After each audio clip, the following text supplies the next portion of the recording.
O vídeo de hoje é sobre a importância de você se comparar a outros beatmakers. E as pessoas podem dizer, não, você não deve se comparar a ninguém, você deve se preocupar em competir com você mesmo. Se você se comparar com as outras pessoas, você vai ficar triste e blá blá blá. Mas a questão que eu quero falar para vocês é, com o que especificamente vocês precisam se comparar? Vocês precisam se comparar o quê? Os seus beats com os beats de outros beatmakers.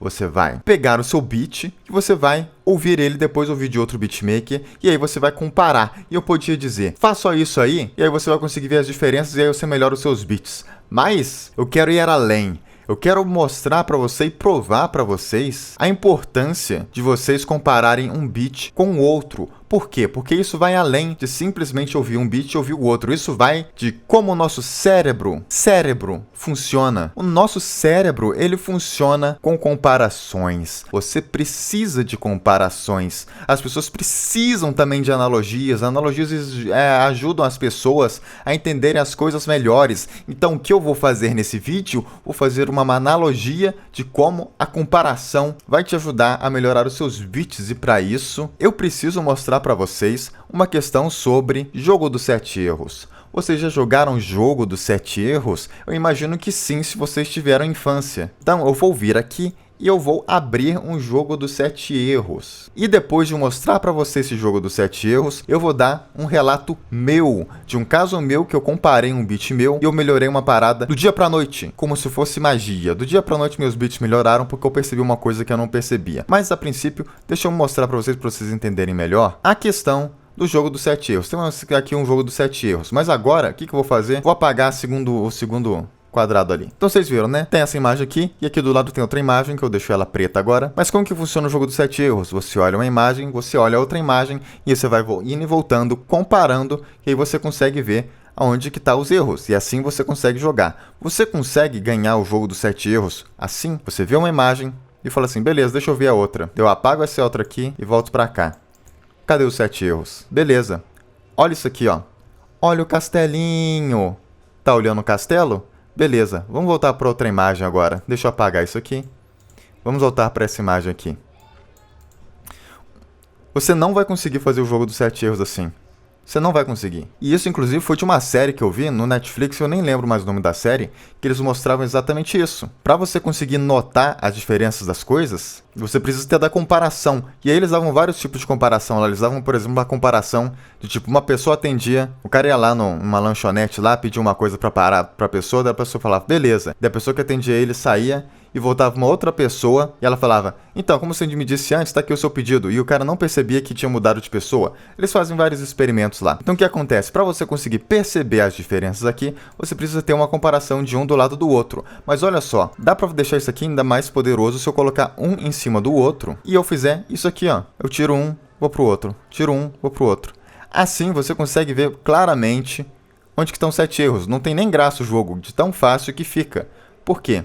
Porque essa é uma comparação onde você só olha e só vê onde está mudando. Ou seja, quanto mais você conseguir comparar uma coisa com a outra, mais você vai conseguir ver a diferença entre elas. Ah, e como que eu vou fazer isso para os meus beats? Então agora eu vou dar um exemplo meu. Eu tinha os meus beats, eu fazia os meus beats lá. Eu achava os meus beats ótimos. Falava, será que eu tenho os melhores beats nesse estilo?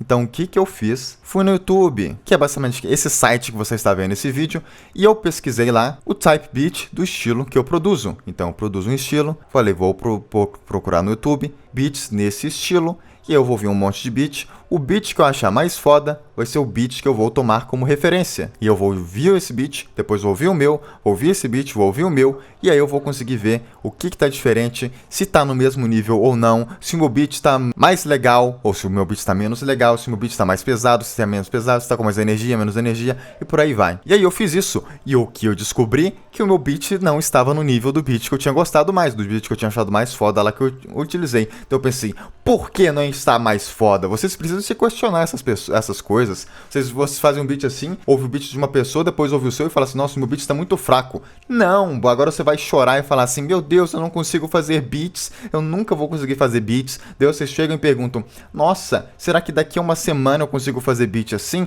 Não, vocês têm que se perguntar, onde que está a diferença? O que está acontecendo aqui? É a seleção de sons? É a mixagem? É o volume dos sons de cada coisa? Você precisa de colocar mais brilho no snare? No meu caso, foi exatamente isso. Foi questão de equalização. Uma coisa que você resolve com o quê? Com um equalizador. O problema para eu conseguir melhorar o nível do meu beat e eu conseguir falar assim, ah, tá igual tá no mesmo nível desse beat que eu achei aqui, se resolvi aqui, ó, com um único plugin, com um plugin nativo do FL Studio.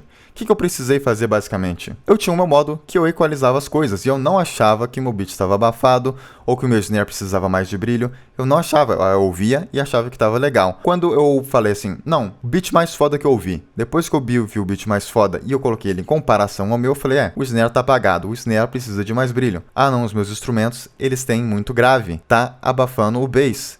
Então o que eu comecei a fazer? Corrigir isso aí no dia pra noite. Então, por exemplo, eu fazia umas equalizações assim, ó. Vamos supor assim, a equalização estava assim, de um instrumento, seja lá qual seja o instrumento. O que eu comecei a fazer? Eu comecei a puxar, cortar mais frequências graves dos instrumentos e comecei a deixar eles com um pouco mais de brilho. E aí o que fez? Abre espaço nessa parte aqui dos graves para ficar o bass. Então o bass fica mais limpinho, o sono mais limpinho e o instrumento, ele vai estar acontecendo aqui, ó. Então vai dar para você continuar ouvindo o instrumento bacaninha, sem os graves do instrumento atrapalharem o bass aqui. E o que eu comecei a fazer com os meus snares? Vamos colocar aqui um snare. Temos aqui um snare, né? E eu reparei que meus snares eles estavam mais abafados em relação aos beats que eu gostava. Então, por exemplo, temos o snare aqui. Geralmente o snare eles têm essas frequências graves aqui, ó, que você consegue aumentar mais ou menos o peso do snare, né? E a gente tem essas frequências mais agudas do snare que dá brilho. Qual que era a minha questão?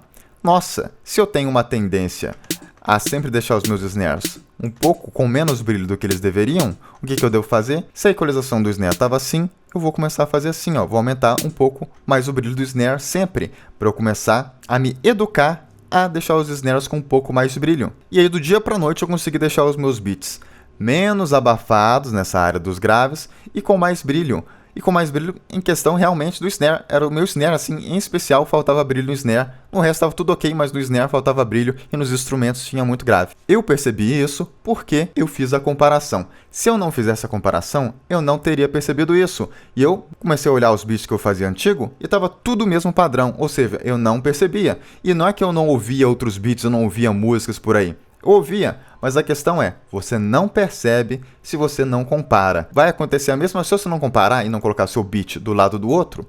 É igual você falar assim, ó, querer jogar jogo dos 7 erros assim, ó. Escutou o seu beat, beleza. Meia hora depois você fala, não vou fazer mais beat, agora quero só ouvir uns beats foda. Você tá ouvindo uns beats foda. Daí depois no dia seguinte você fala, vou fazer aqui o meu. Daí você volta pra cá, ó. Dessa forma você não consegue notar as diferenças. E aí tem uma questão também importante que como eu já tenho um treinamento sonoro, vamos dizer assim, treinamento não, né? Uma percepção auditiva melhor, eu consigo ver o que está faltando. Muitas vezes, às vezes, você pode fazer essa comparação e você vê que tem algo errado, mas você não sabe o que. Porque isso aqui aconteceu comigo. Pode ser que quando você for colocar, pode acontecer que seja o oposto. Você vai te falar assim, nossa, eu estou colocando com muito brilho, o meu snare está até incomodando, os meus snares precisam ter menos brilho. Pode ser outras coisas completamente diferentes, pode ser questão que envolve seleção de som, pode ser questão de BPM. Às vezes você está fazendo tudo em um BPM e você fala, nossa, eu queria que meus beats soassem igual esse beat aqui. Daí você vai ouvir e o beat está muito mais lento do que o seu, ou o beat está muito mais rápido. O que precisa? Você precisa ajustar o BPM às vezes. Então são essas pequenas coisas que você não percebe quando você está fazendo o beat, mas quando você coloca em comparação você percebe. E vão ter coisas que pode acontecer de você não conseguir identificar porque você não tem a percepção auditiva necessária ou às vezes conhecimento mesmo nas ferramentas necessárias para você falar assim, nossa, tá com esse problema aqui, como que eu resolvo esse problema? Então isso é uma coisa que você vai aprender com o tempo. Muitas vezes as pessoas falam, tá faltando peso no meu beat. E quando a gente fala tá faltando peso no meu beat, é uma coisa que quase abstrata, que o que é peso no beat? Às vezes eu tenho alguns alunos meus, se você não sabe, eu tenho o meu curso de produção musical, né? Se chama Brabo na Produção. O link está na descrição, você pode começar agora a qualquer momento. Lá no site tem todas as informações que você precisa. Mas eu tenho os meus alunos e às vezes a pessoa chega e fala, nossa, esse beat meu aqui, ele tá faltando peso. Quando a pessoa fala isso, eu não consigo dizer qual que é o problema. Então eu preciso falar assim, tá beleza, tá faltando peso?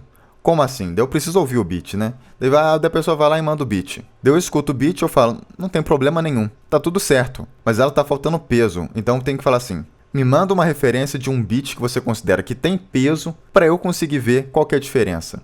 Aí a pessoa, por exemplo, me manda um outro beat lá, que ela acha, não, esse beat aqui quando o beat entra, daí tem muito peso. O meu quando o beat entra não tem peso. Daí eu ouço, daí eu falo, não, entendi o que ela está querendo dizer com esse peso. Esse beat dela aqui tem esse peso e o dela não tem. Por quê? Pelo tipo de bass. Ela está colocando aqui no bass dela um bass de baixo. E aqui no outro bass é um bass 08. Ou às vezes aqui no outro bass é um outro tipo de bass. Então é só trocar o tipo de bass que você vai resolver. Às vezes vai acontecer assim, nossa, tá faltando peso. Às vezes o que falta? Você colocar um crash. Que daí entra o beat, faz um crash, faz um pá. E aí faz a diferença. Às vezes o peso é o quê? É o drum kit. Se eu escuto o drum kit lá e o drum kit aqui, eu falo, nossa, o drum kit lá tá um drum kit muito mais pesado. No seu tá um drum kit meio chill, meio hippie. Então troca o drum kit que você resolve. Às vezes as pessoas falam, nossa, esse beat aqui é muito foda, daí eu vou ouvir o beat da pessoa, e na verdade o beat que ela tá achando foda é um beat muito mais simples, e a pessoa tá falando, não, eu preciso de mais peso, e ela tá pensando, preciso adicionar mais instrumentos pra chamar mais atenção e tudo mais,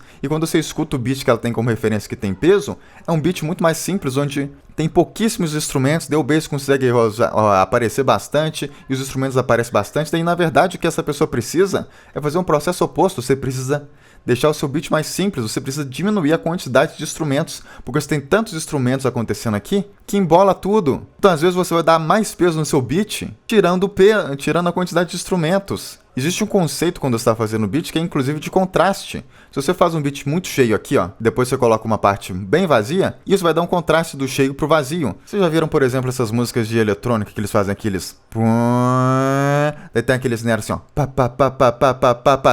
Eu tô com um programa aqui de produção, não preciso também ficar dando esse exemplo fazendo pá, né? Daí você tá lá, né, naquela virada de eletrônica, né? Vamos supor, vamos fazer assim, ó, né? Daí vamos fazer aqui um snare assim, ó.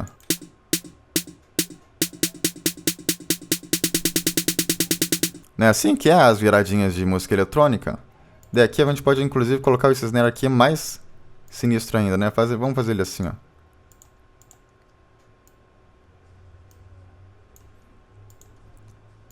Mas é isso aqui, ó.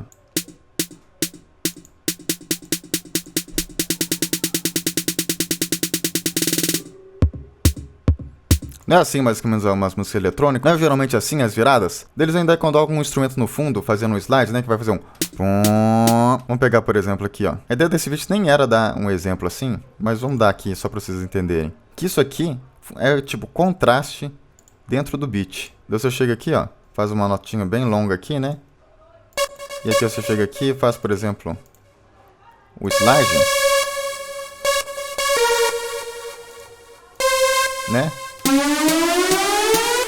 Daí isso aqui tem que ir até o outro lado aqui, ó.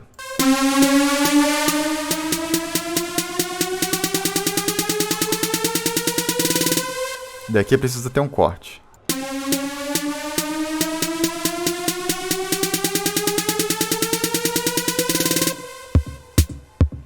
Não é assim geralmente as viradas? Qual que é o conceito que acontece aqui? Para quando entrar o beat aqui, ó. Isso aqui dar a impressão de peso, de pessoa falar assim, uau, e ficar eufórico, não é você encher aqui quando o beat entra. É encher aqui, ó. É aqui, ó. Aqui você vai querer colocar a quantidade de instrumentos que você quiser e deixar, nesses últimos momentos aqui, ó, a parada mais frenética o possível. E aqui que você faz? Dá uma paradinha e volta o beat aqui. Quando você cria esse contraste aqui, ó, pum, bum, bum, contraste, depois você entra com o beat assim, ó, você dá o efeito bacana. Então, às vezes, o que as pessoas estão pensando? Nossa, eu tô fazendo uma parada aqui e aqui tá fraco. E daí tá cheio de instrumento. Aqui tá muito cheio. Aqui tá cheio de instrumento aqui, ó. Daí a pessoa deixou tudo assim, ó. Daí é por isso que quando o seu beat entra, ele fica ruim. Ele não dá o peso quando entra. Por quê? Porque não existe contraste. Aqui tá frenético e entra no beat tá frenético aqui também, cheio de instrumento acontecendo. Daí não dá o contraste que faz a gente perceber que o beat dropou de uma forma muito épica. Então o que acontece? Às vezes a gente tem umas percepções erradas das coisas, que a gente acha que pra gente fazer um drop muito foda e o beat entrar com muito peso, A gente precisa que, na hora que entre o beat, tenha 1000 instrumentos tocando e um monte de coisa para ficar muito foda. Às vezes não.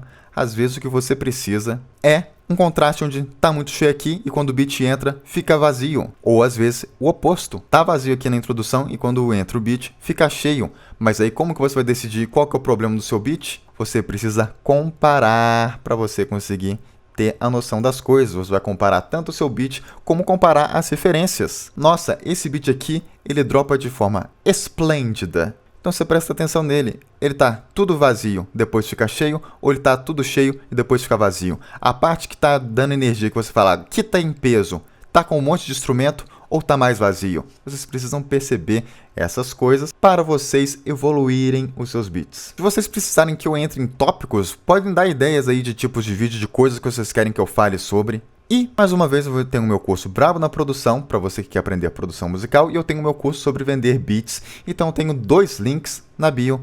Tenho o meu curso para você que quer aprender produção musical, que é o Brabo na Produção, link na descrição, no site tem todas as informações. E se você quer ver como vender beats, tem o meu outro curso de venda de beat, tá os 2 na descrição, você pode ver qual que você quer entrar, inclusive pode entrar nos 2. E é isso, e eu te vejo no próximo vídeo. Dê seu like, dê seu gostei e se inscreva no canal.